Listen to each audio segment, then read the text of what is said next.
siis ei ole meil vaja väga valjusti rääkida, sest tundub, et tänane päev on meil ainult väga elava huviga inimeste jaoks, mitte massiüritus, vaid selline eksklusiivne. Ja mul on väga hea meel, et Haapsalusse sõitis spetsiaalselt meie pärast härra Simm, kes juhatab sisse meie filmiõhtu ja film on meil teadagi Jaam 2-le. Ja tegelikult see lähteülesanne oli selline, et rääkida inimestele, kuidas tänasel päeval vaadata tollel ajal vändatud filme, mida sealt otsida, mida sealt leida ja mis on see kultuuri kontekst meie jaoks. Tere kõigile.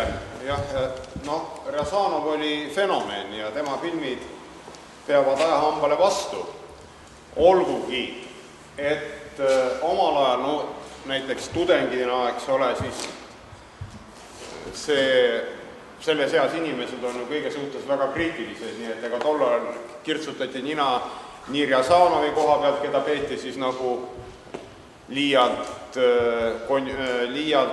kompromissidele minevaks inimeseks või Bondartšuki peale kõiki sõimati, eks ole, et küll see film ei toiminud, küll teine ja nii imelik, kui see ei ole, et nende samade meeste mõned filmid muutuvad ajapikku huvitavamaks. Ma vaatasin hiljuti üle ka Bondartšuki Waterloo seoses selle lahingu aastapäevaga, see oli 1814 ja ajaloolased nagu ütlesid, et film on väga faktilähedaselt tehtud, et seal tasub vaadata kas või selle pärast ja siis ma vaatasin seda filmi nagu üritasin ilma sellises novistliku eelhäälestuseta vaadata ja tõesti oli väga huvitav ja maailmakuulus tolle produtseerimistäht Dino De Laurentiis oli selle Waterloo produtsent, itaallane, kes töötas ka Hollywoodis. Ja muuseas on ta servapidi seotud selle sama lavastajaga, kelle filmi te täna õhtul hakkate vaatama Rjazanoviga, sellepärast, et Waterloo oli niivõrd suure eelarvega film, et selle eelarvest jäi mingi raha üle ja et mitte neid tolle aja nii-öelda pangatraditsioonide järgi väga kohmakaid operatsioone raha edasi-tagasi pillutada ühes riigis, siis nad otsustasid teha järele jäänud rahaga ühe odavama filmi veel ja selleks filmiks saigi siis Rjazanovi itaallaste seiklused Venemaal. Ja Waterloo juurde tagasi tulles siis sealt suurem osa oli filmitud Nõukogude Liidus, kuna nad said briid kätte sõjaväeosad ja kui praegu vaadata isegi tänase päeva seisukohalt, siis mõned üksikud tulekahjud on silmapiiril leegiga tulekahjud ja need oli näha, et need olid tolle aja võimalusi arvestades hiilgavalt tehtud, nii et ega inimene, kes neid meelega nüüd ei otsi, see neid eriti ei märka ka, aga üldiselt see oli ikka nagu päriselt, nii et need mitmed tuhanded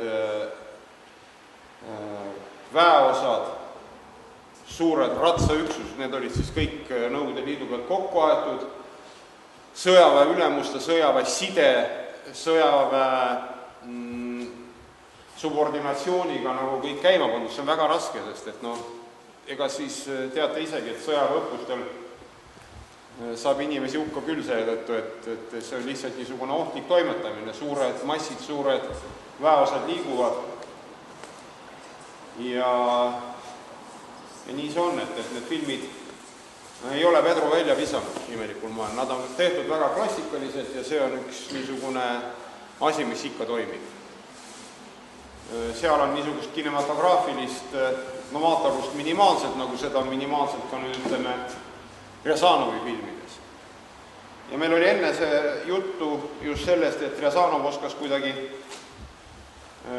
kõikvõimalike nende poliitiliste, ideoloogiliste ja maitseslaalomi nende pulkade vahelt kuidagimoodi osavalt nagu läbi manööverdada ja see itaallaste seiklused oli samasugune, nii et ta ise on rääkinud, ma olin temaga põgusalt tuttav seepärast, et mu väga hea sõber ja kursusekaaslane, et ta oli nagu kasupoeg ja saamuline, nii et viimased filmid oli siis Koljas Kuibin oli see, kes platsi peal kamandas ja ka helindas filmid, sellepärast et Resanov oli kuulmisega probleemi, kuulis väga halvasti. Aga nüüd filmi helindamise kõigi nende, tollal ju enamus filme räägiti kõik sisse ja see on mitte halb, vaid see oli hea, sellepärast et siis oli tekst aru saada. Praegu filmid kannatavad eriti venelastel sellepärast, et nad üritavad teha puhast heli, aga näitlejate kõnetehnika koolitus ja puhta heli ülesvõtmine ei ole sel tasemel, et sellest aru saaks. Nii et pane kas või venekeelsele filmile venekeelsed subtiitrid alla, nagu meie Eesti filmide kohta ka räägitakse, et film on eesti keeles ja kõik loevad vene subtiitrid alla, et midagi aru saaks. Nii et see, ütleme niimoodi, viimase paarikümne aasta filmide juures oli minu kursakaaslase panus nendesse filmidesse väga oluline. Just oli väga hea organisaator ja ta ka ise mitu väga head filmi teinud. Ja nii me siis olime temaga tuttavad. Resanov ise ütles jah, seda sama lugu, kus ma juba rääkisin, et on nagu selle Delta X, mis ei nagu eelarvete suuruste vahel sisse, et selle eest nad otsustasid siis teha itaallaste seiklused, aga see sattus selle portsu otsa, et nagu selle rahast Venemaalt sai nagu kõige paremad näitlejad võtta. Aga itaallaste käes need näitlejad, kes üle olid lihtsalt, kes olid odavamad ja kes selle rahast oli võimalik saada, selle tõttu siis nagu film kannatab selle all, et lihtsalt et venelaste näitleja meisterlikkus on, näitlejate klass on parem oluliselt kui see itaallaste oma ja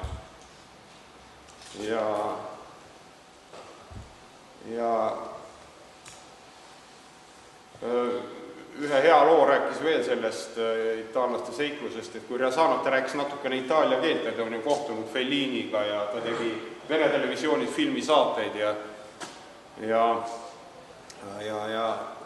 räägib natukene tava vestluse seisukohalt saab itaalia keelega hakkama ja siis ta sügaval nõukogude ajal, see oli 70. aastatel, oli Itaalias ja mõtles nüüd, et pidi Dino De Laurentise juurde minema läbirääkimistele, teadis, kus see aadress on ja siis oli nagu jutu juba valmis mõelnud, et kui väga hakkab rõhuma vanamees, et siis ta ütleb talle vastu, ei no oma kodumaal oma kodumaal ma ei oleks sellega ealeski nõus. Ise teadis, et niikuinii peab lõpuks nõus ei jääma. Ja siis harjutas seda nimeks Tairovi süsteemiks. Stanislavski süsteem on, et sa elad sisse, Tairovi süsteem on, et iga inimene ükskõik mida ta ka ei tee. Tal on mingisugune oma plaan valmis, et tuleb uksest sisse, ütleb tere sõbrad ütlevad vastu, oi kui tore, et sa tuled. Aga Tairovi süsteem lähed sisse, tere sõbrad, kao minema. Mis sa siis teed?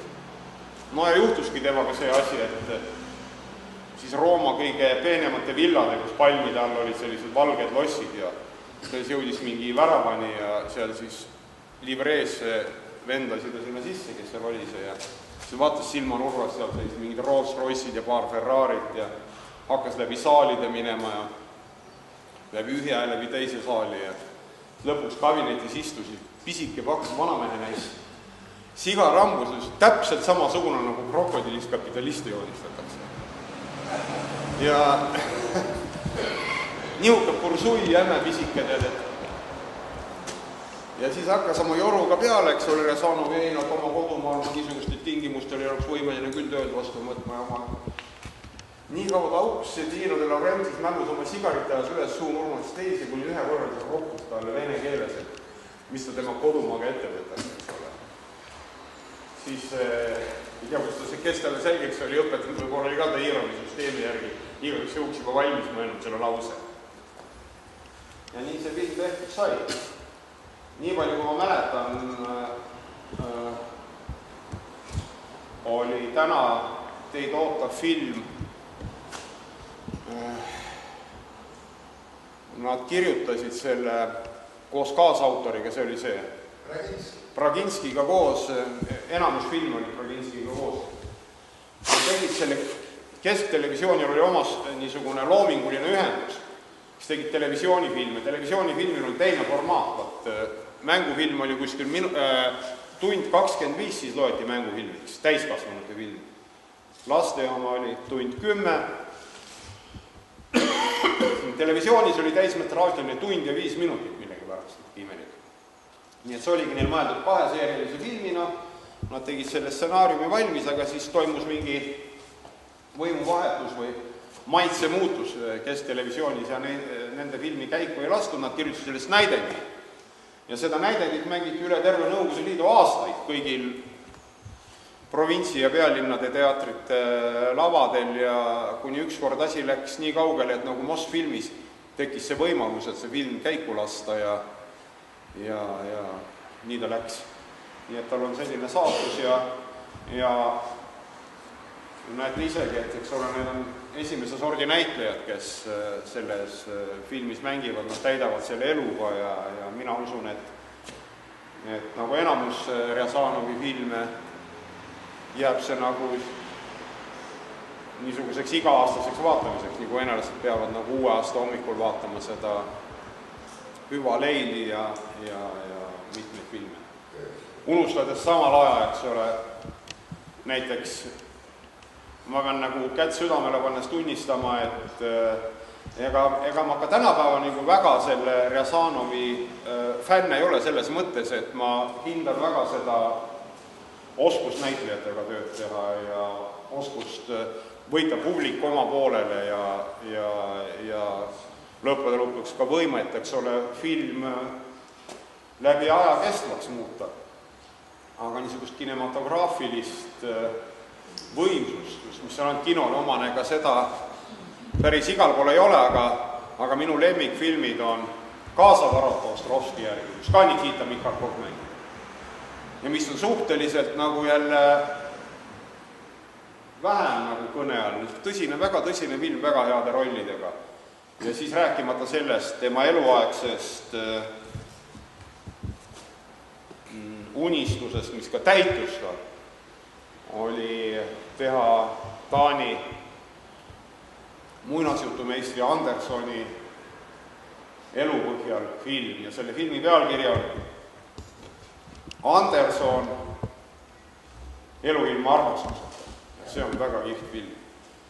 Nii et ega ma nagu ei tohiks reklaami teha siin netipiraatlusele, aga teiselt poolt nagu see film ei jõudnudki kuhugi ekraanidele, kuigi see on väga hea film, aga see sattus just selle aja peale, kui kinolevi oli täielikus olematusest nii Venemaal kui meil ja ma arvan, et kui te selle alla tõmbate ja kodus ära vaatate, siis keegi sellega mingisugust majanduslikku ega moraalset hoopi ei saa, nii et jõudu. Jah. Ja saab näitab. Näitab, jah. Ja saab näitab see Vene filmprogrammis, siis see Andersoni film on seal üsna tihti jooksnud. Jah, see saab. Pärast tuli välja, nii et ükskord Rjazanov oli siin Tallinnas ja siis oli mingit autovõtit vaja Mercedesile, see võis olla 70-80 aastate algus ja siis nad helistasid, et aita nüüd, et kurrat võtit on vaja ja siis ma sain ühe võtme, selle võtmega tehti nagu teised autovõtmed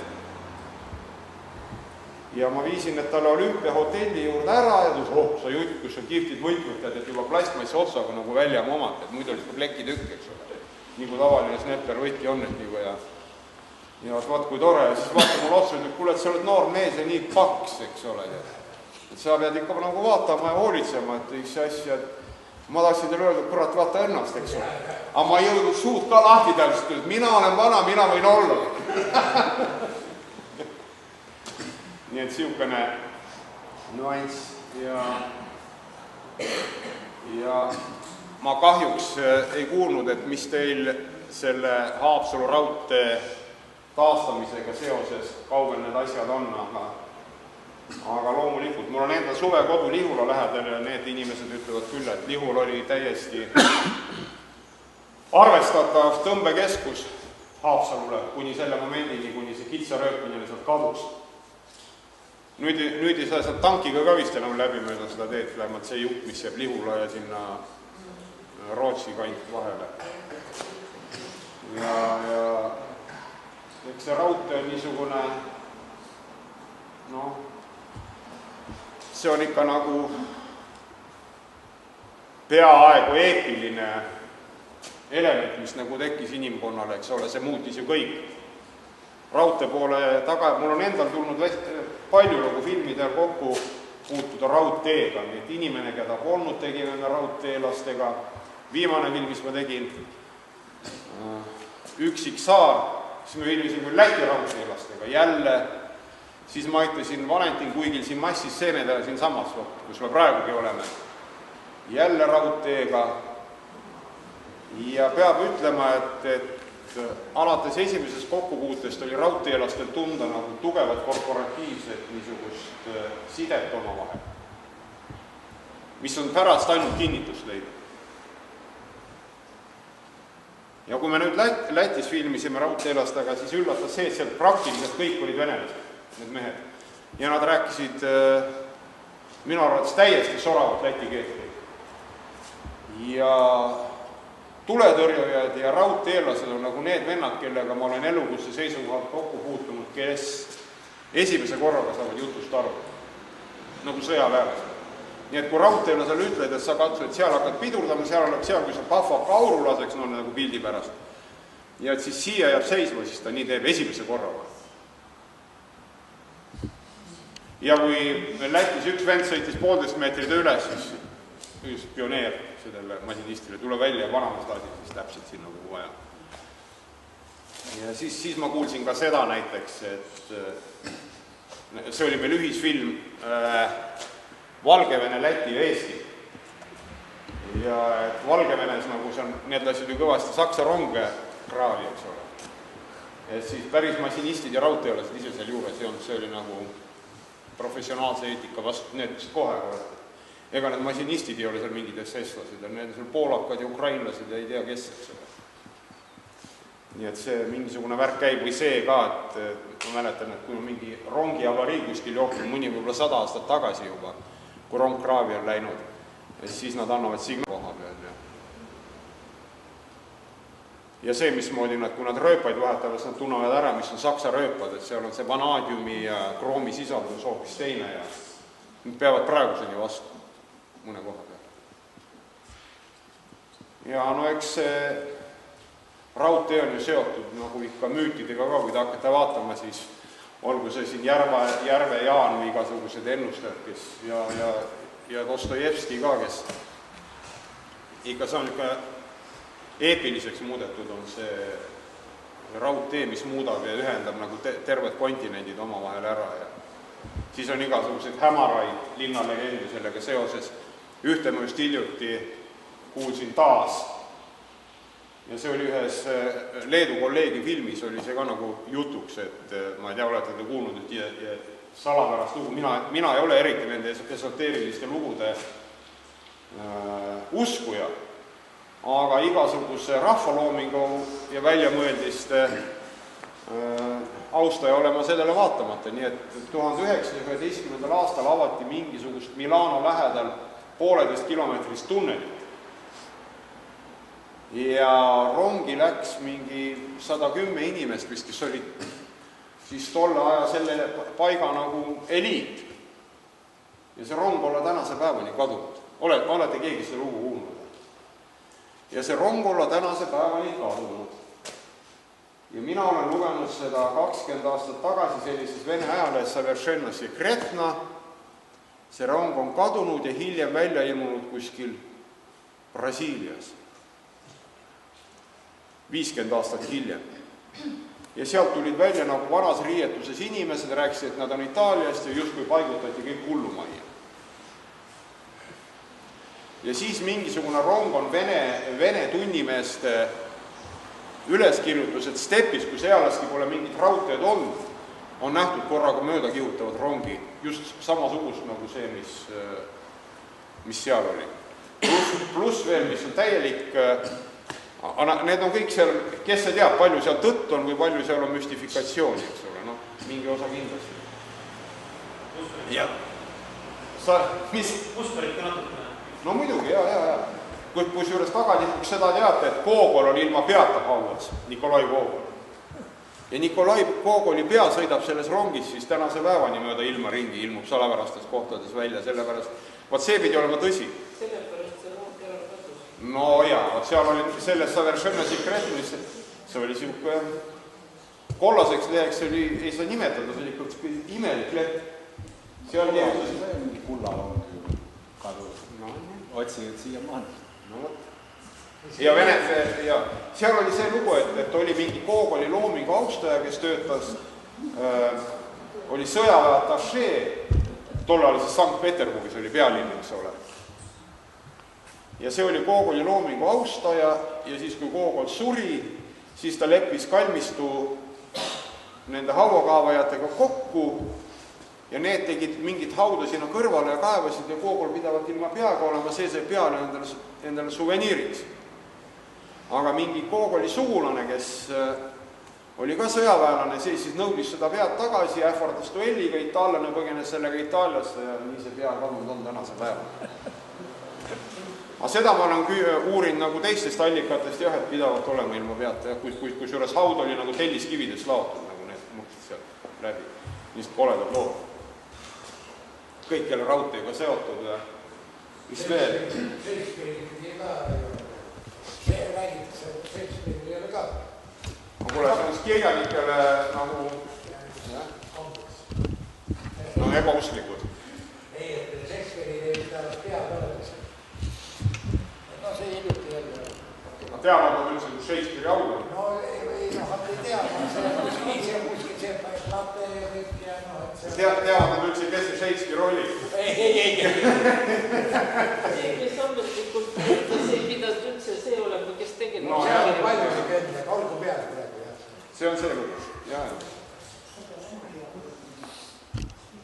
Aga raudteega seoses näiteks minu hea sõber ja pinginaaber on metsamees ja kui ta EPA-s õppis, siis neil oli eraldi distsipliin, oli raudteelähedane floora. See on täiesti erinev sellest, mis on. Siis nii palju igasuguseid seemneid ja mardikaid ja putukaid tuleb ja need täiesti erinev sellest, mis on muu mets ümberringi. Nii et see raudteega seotud igasuguseid müüte ja niisugusi asju, need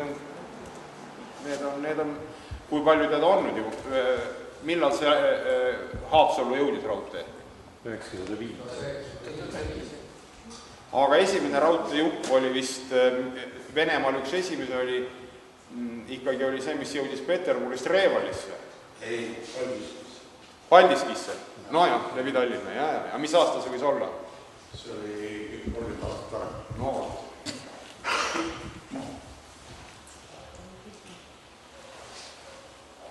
Aga ma ei tea, mis puudutab seda filmi ja ma tahaksin väga nagu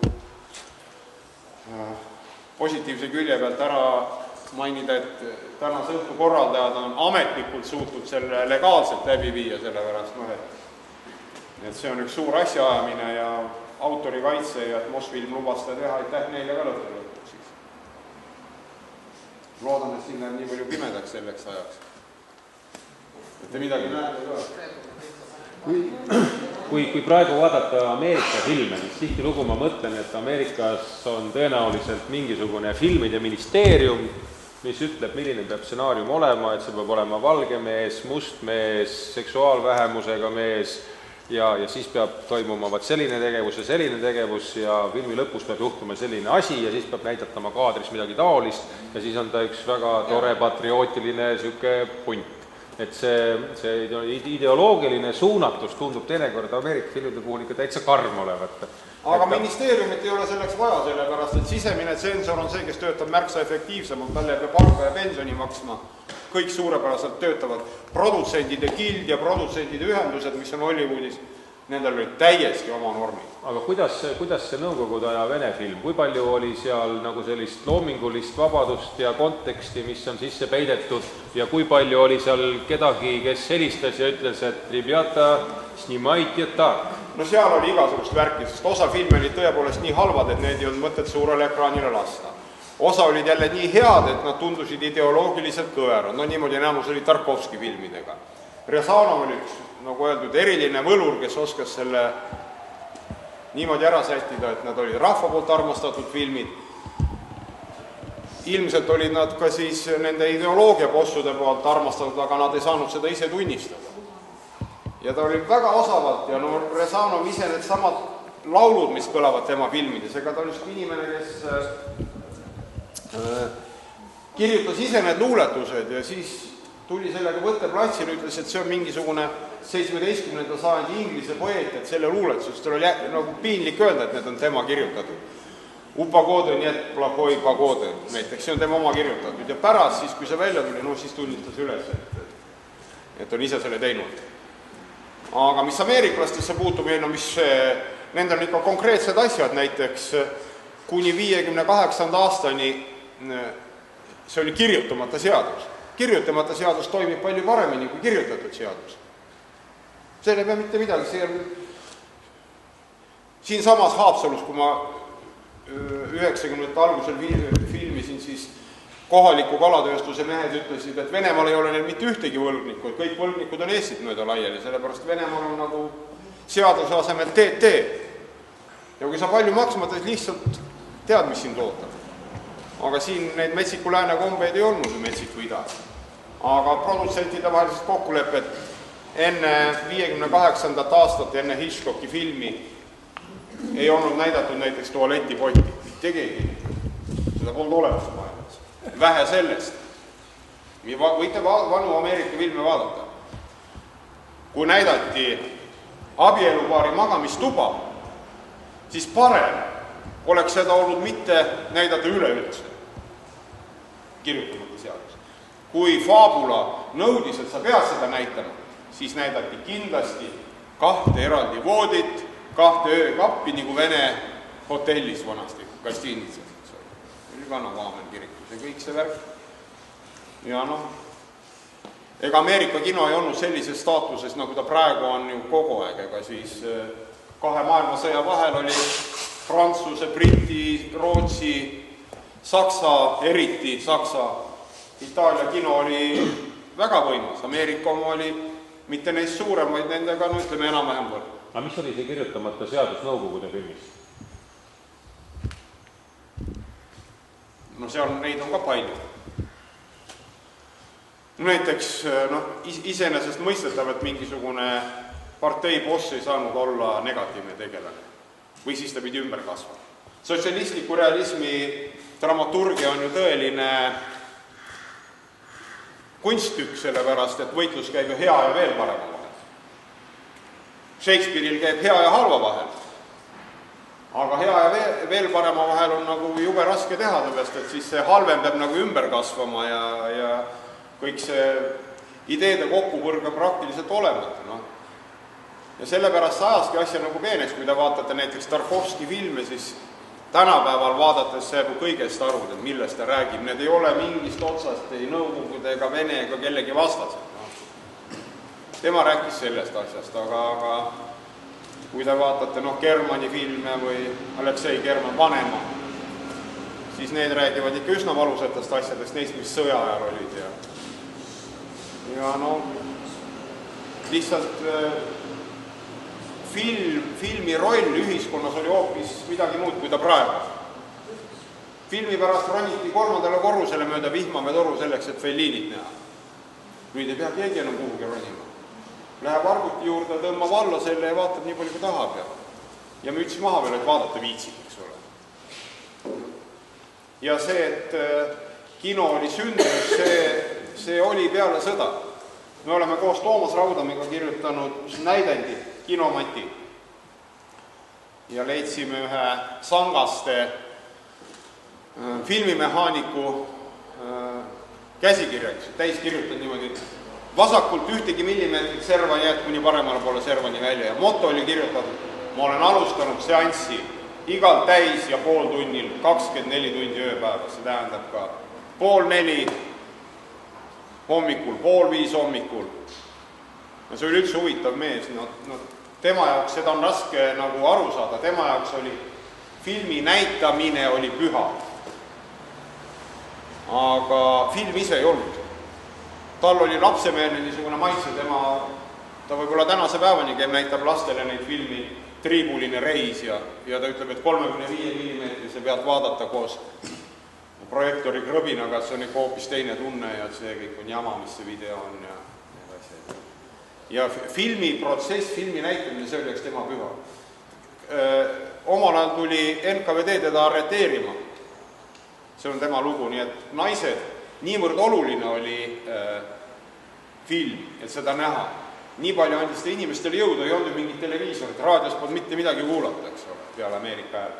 Ja mingitel, siis kui tehti kolhoosid 49, ja mingi aasta pärast seda, naised olid enne esimest lüpsi, tahtsid, et teeme, et saaks mingit filmi vaadata, olid siis laudapealsed puhtaks löönud heintes, valgega, lubjaga üle tõmmanud kõik. Ja siis ta näitas enne esimest lüpsi neile filmi ja sel ajal tulid NKVD mehed teda arreteerima.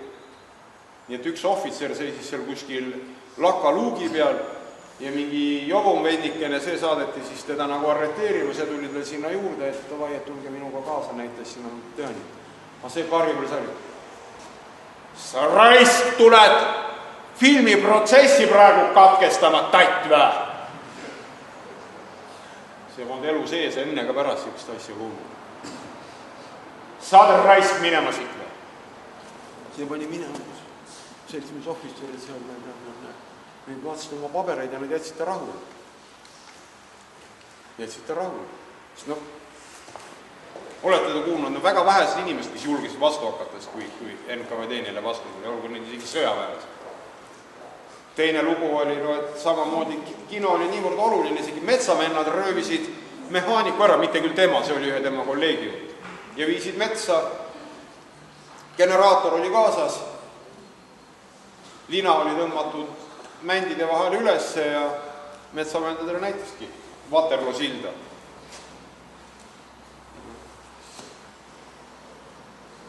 Aga no praegu see,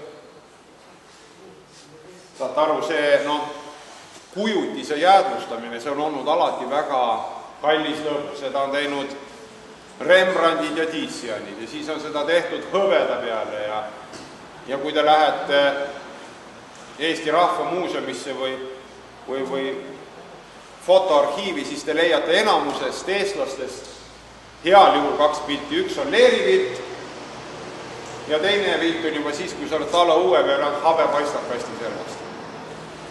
Paremal juhul 2 pilti.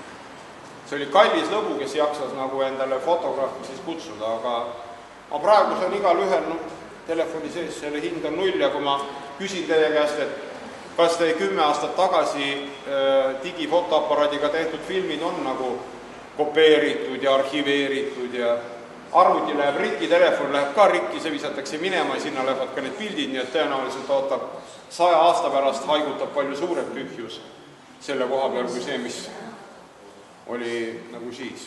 Paberkannapik on päris hea informatsiooni kandja. Film ka. Paljud filmid on kaduma läinud, need, mis tehti kõigepealt nagu magnetlindi peale. Aga need, mis filmi peale, need, mis ikka on arhiivis, need on alles. Nüüd ma pean rääkima, kuni pimedaks läheb. Siis on kaua üks filmiliit üldse kestab, et kaua teda saab kasutada niimoodi ilma kopeerimata, ringi kopeerida pole vaja. See sõltub väga sellest materjalist, mille peal on tehtud. Materjal on erineva paksusega. Praegu venelane tegi seda lapsaani peale, nüüd on ta veel moodsamaks muutunud, aga enne ta oli ju tselluloosi peale, see plahvat. Minu õpetaja rääkis, et visati tankidele, mis oli vaja koristada, visati need lahti plekkarbisest välja võetud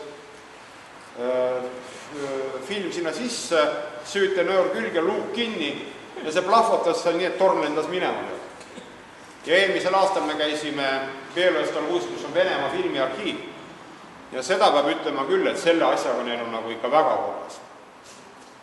See on neil 34. või 5. aastal tehtud, tänaseks täiesti renoveeritud. See on võib-olla maailma üks paremaid nagu filmiarhiive, aga seal on pilt mängufilmid. Üksik asi, mis on seal dokumentaal, nad ei taha ka neid millegi pärast. Nad on nii uhked seal, et sellele värgil, mis seal on. Ja siis on sellised poolmaa-alused pikad hoidlad, kus ikka inimene mahub sisse käima, ütleme, barakk, mis on natuke maa all. Nii kartulikelder, aga pikk. Ja siis seal on sellised luugid veel, sellised putkad on peal, ütleme, kui te kujutate ette, barakk, mis on pooleldi maa all, neid on palju. ja peal on sellised mesitaru moodi ehitused. Ja need on selleks, et see on sektoriteks jaotatud seal. Ja juhul, seal hoitakse nüüd seda vana nitro aluse peal, seda vana filmi. Ja juhul, kui see põlema läheb või välk sinna sisse lööb, ilge plahvatus, eks ole. Aga siis selle plahvatuse suunab sellest luugist ülesse ja see ei lähe vikki seda pagana hoida. Ja nad on lasknud välja töötada uue filmikarbi, ta ei ole enam metallkarbis, nagu kõik on harjunud, et film on see metallkarbis, eks ole. Nad on töötanud välja uue spetsiaalselt plastmassist karbi, mis ei magnetiseeru, kus ei teki seda rauaoksiidi, mis ei roosteta. Ühesõnaga, päris hoolikat on see tehtud ja kui me seal parasjagu käisime, siis nad taastasid filmi ohtlikud kurvid, mitte vallatud kurvid, teate vahet, jah? Esimene film oli vallatud kurvid, must-valge, samade näitlejatega ja sama süžee, sama lavastaja, kiistja, kes seal oli. Kunn oli, aga Kiisu tegi seda suuremalt head. Kunn lasi teha ta. Kunn oli intelligentne vanamees, see polnud need Austria sõprid, Austria jõud. Ja siis taheti teha sellest panoraamfilmi ja tehti siuke film, mida on raske ette kujutada. Kujutad, et 170 kraadi on nurk, mida te näete, see on peaaegu 180. Ja 3 projektoriga näidati seda filmi. Esimest korda maailma filmi ajaloos siis tehti niimoodi, et see film lõigati suur filmirull, mis tehasest tuleb, mis hiljem perforeeritakse ja lõigatakse 35 millimeetriseks. Need võeti üksteise kõrvad, sest kogu aeg emulsioon nagu ei ole ühesugune. Nii et kui sa võtad selle siit ja teise rulli võtad kõrvad, siis nende tihedus on näha kohe. Aga kui nad on ühe korraga ekraanil, siis loomulikult tekib mingi vahe sinna, eks ole, vahele. Ja hästi võimas efekt on, need Vene spetsid ütlesid, et maailmas on vist isegi 3 või 4 kino selliseid alles, üks oli Kanadas, üks oli Austraalias, üks oli veel kuskil. Ja need isegi korraldavad nende filmide seanssist, neid üle maailma mingi käputäis ikka on, eks ole. Et vähemalt pulli pärast siis nagu neid vaadata sellisel kujul. Aga venelased taastasid selle nagu ütleme tavalise laiekraani, enam-vähem tavalise laiekraani mõõtmesse. Aga kellel on natukene ruumilist ettekujust, siis saab aru, et see ei ole võimalik. Nad ei saa sinna kokku pressida kõik see 170 või 175 kraadi, mis seal oli, nad peavad paratamatult sealt midagi valima. Seda enam, eks ole, et nii et see oli suur töö ja nad pidid ikka, see ei ole see sama efekt, nii et nad näitasid seda filmi ja hea, et nad selle ära tegid, aga see ei ole muidugi see enam. Samad näitlejad mängivad, film on värviline, tänapäeval arvutiga on võimalik nad nagu kokku viia, nii et see triip on vahetavahelik, on näha, mis nagu kahe filmi vahel on. Ja seal olid kohal ka selle filmi näitamisel need tollaegsed kõvad Endel Kiisa koos abikaasaga ja ma küsisin ka, et mismoodi see kaamera välja nägi, tänapäeva operaatorid ka ei tea. Isegi meil ei on selge, et kas nagu need kaamerad filmisid risti või nagu niimoodi või oli, pärast oli ikkagi välja, et oli lihtsalt nagu lehvikuna, eks ole. Aga te võite ette kujutada, kes on fotoaparaati käes hoidnud, et samaaegselt pidi ju fookust muutma, eks ole, kõigil 3 kaameral. Kujuta ette vana fotoaparaati ilma autofookust, samaaegselt peab mingi mehaaniline värk olema. Kusjuures ühes osas on fookus üks, teises teine. Sama käib valguse kohta. Pange käed niimoodi, eks ole, siin on pimedus, siin on valge, siin on valge. Kohast diafragma panna. See on kõik läheb nii keeruliseks kätte, eks see vist selle formaadi ära tappiski. Neil on jube kalliks ja keeruliseks.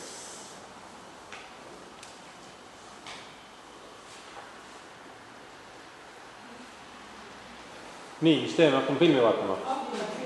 Hakkab jah filmi vaatama, enne kui rong tuleb. Enne kui rong tuleb. Ja, et meil see rong ootamise protsess, nii, aga kes meil filmi peale paneb?